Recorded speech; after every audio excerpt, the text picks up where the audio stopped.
रुद्राभिषेक का जैसा कि नाम है कि रुद्र का अभिषेक, ये रुद्र का अभिषेक का अर्थ है उसका सिंचन करना।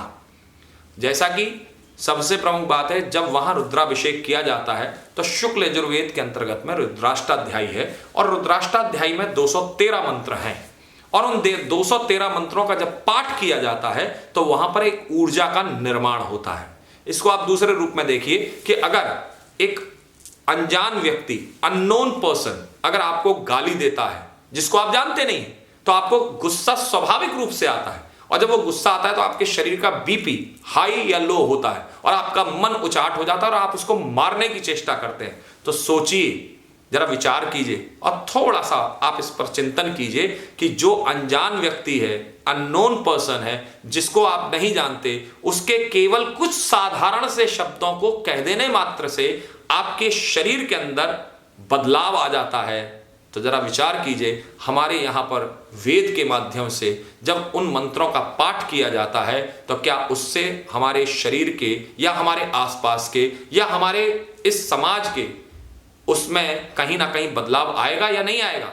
निश्चित आएगा, सुनिश्चित आएगा, क्योंकि वेद के जो मंत्र हैं उनके उद्गम स्थान दिए गए हैं, उनकी विभिन्न प्रकार की व्यवस्थाएं दी गई हैं। जैसे पा शब्द है, पा शब्द जब आप बोलेंगे तो उसका उद्गम स्थान, उसके निकलने की जगह जो है वो पा है, जो है होठ है।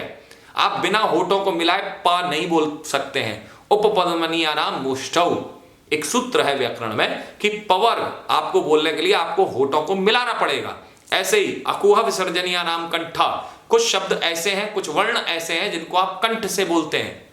ऐसे ही कुछ शब्द ऐसे हैं, ईचु ईशानाम तालु, चवर, च बोलने के लिए आपको जीभ का सहारा लेना पड़ेगा। जब तक आप जीभ को अपने दांतों से नहीं लगाएंगे तब तक आपका च नहीं निकलेगा। ऐसी कुछ प्रणाली, और वो सारे के सारे जो वेद मंत्र हैं वो हमारे उस उद्गम स्थल से निकलते हैं जो कि हमारे शरीर के ऊर्जा चक्र कह लीजिए या ऊर्जा स्थान कह लीजिए या ऊर्जा के स्थल कह लीजिए। तो ये ऊर्जा का निर्माण करने वाले शब्द हैं। जब वेद में मंत्र बोला जाता है गणानान्त्वा गणपति गुंग हवामहे, प्रियाणान्त्वा प्रियपति गुंग हवामहे, निधीनान्त्वा निधिपति गुंग हवामहे, तो ये वो मंत्र है जिस मंत्र के माध्यम से यहां पर आह्वान किया जा रहा है। और वो आह्वान जो किया जा रहा है, वो जो बुलाया जा रहा है, वो एक ऐसे परम शक्ति को शब्दों के माध्यम से। इस संसार में हम लोग केवल, अगर आज में कोई आपका परिचित है और वो परिचित अगर आपको केवल फोन पे आपको इतना कह दे भाई मैं बहुत ज्यादा परेशानी में हूं, तो आप उसके पास में दौड़े जाएंगे या नहीं जाएंगे? सत्यता यही है। और या और अधिक परिचित है, आपके वो बहुत अत्यधिक निकट है, बहुत पास में, वेरी नोन पर्सन। अब वो व्यक्ति का फोन आता है और वो मिस कॉल में चला जाता है। अब उसके बाद में अब वो आप फोन मिला रहे हैं लेकिन वो फोन उठाने की स्थिति में नहीं है। तो जरा विचार कीजिए कि आपकी मनस्थिति क्या होगी, आपकी वैचारिक स्थिति क्या होगी, आपकी शारीरिक स्थिति और अवस्था क्या होगी। आप एकदम से विचलित हो जाएंगे। तो जरा विचार कीजिए, जब एक साधारण जगत में, साधारण समाज में अगर ये स्थिति होती है, तो असाधारण जगत में, असाधारण समाज में जिस ईश्वर के हम अंश हैं और उस अंश होने के नाते वो हमारा अंशी है, उसके अंश के माध्यम से हमारा निर्माण हुआ है। तो जब हम उसको बुलाएंगे तो क्या उसकी शक्ति, क्या उसकी ऊर्जा या उसकी जो तेज है वो हमारे अंदर समाएगा या नहीं समाएगा?